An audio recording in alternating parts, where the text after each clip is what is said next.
Hello, true believers. Welcome to the second part of the series where we go into the depths of transport issues and propose solutions towards the Victorian state election to reduce congestion and enable people to get where they need to go.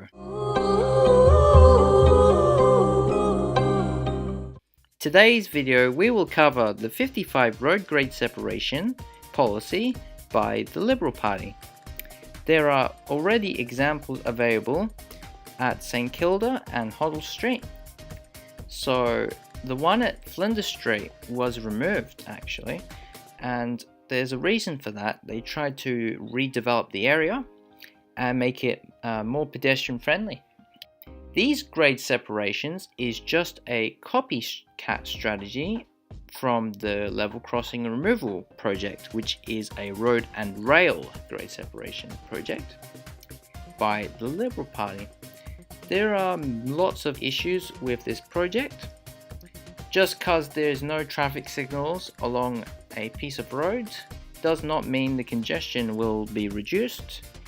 Have you ever seen a freeway during peak periods?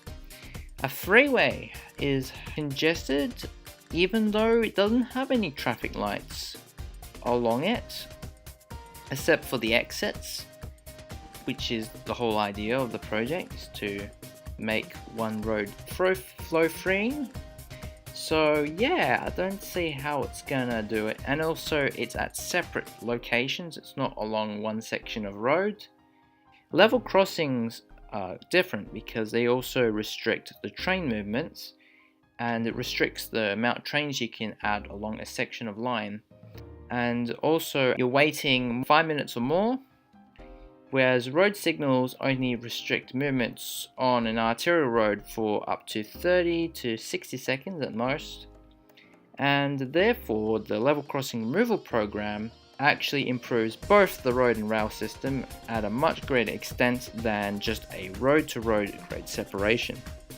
Despite being branded as the traffic light removal program, there are still going to be traffic lights required at the exits, which means it only gives an express route on one of the crossroads.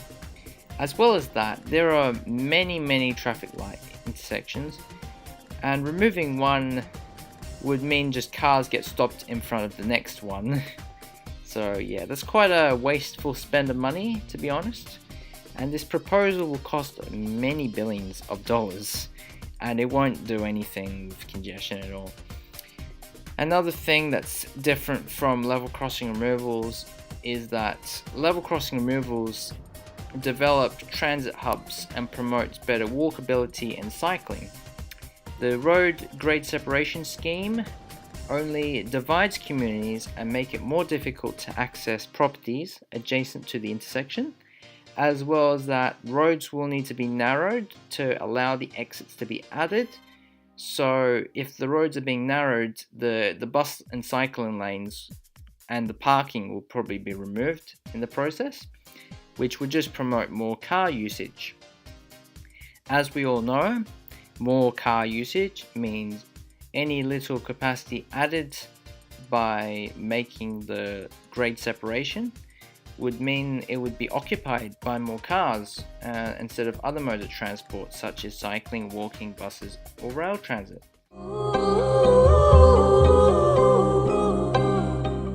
What's a better alternative than this traffic light removal program? And it's much more cheaper and it's much more efficient, and it will help add capacity at these intersections. Well, if you checked out the continuous flow intersections, this is already a solution that's worked in the US, and it's being progressively added in Victoria in Hoddle Street. And this could be expanded across all the other busy intersections, and it doesn't restrict the other modes of transit, and it can be done pretty cheaply and quickly. The only downfall with this continuous flow intersections is that it could be confusing for new users to get used to the new movements to turn right.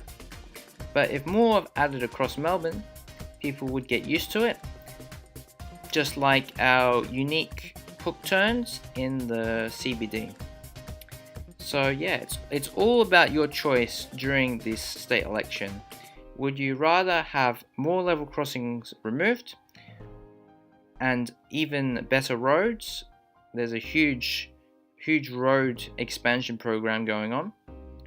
Or do you want to have just 55 road intersections removed, which is not evidence-based, and purely it's just to pander to those marginal outer suburban seats where they cannot access proper public transit, which is why we should try to give them that option to use transit. Otherwise people will be forced to use the car, which time and time again has been proven to be the least efficient transportation in growing cities like Melbourne.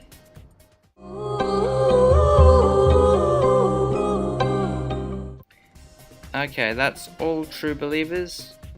The next video will be the airport rail link. So that one's an exciting one to do. That's a bipartisan project. And yeah, that's the end of the video. So you can go subscribe to this channel if you want to see more of this beautiful content produced by me, the true believer who cares about transportation and wants a better future for everybody who lives in Melbourne and Victoria and everywhere else too. We'll expand this program of works to cover topics outside Australia and other cities too. Anyways, I think that's it.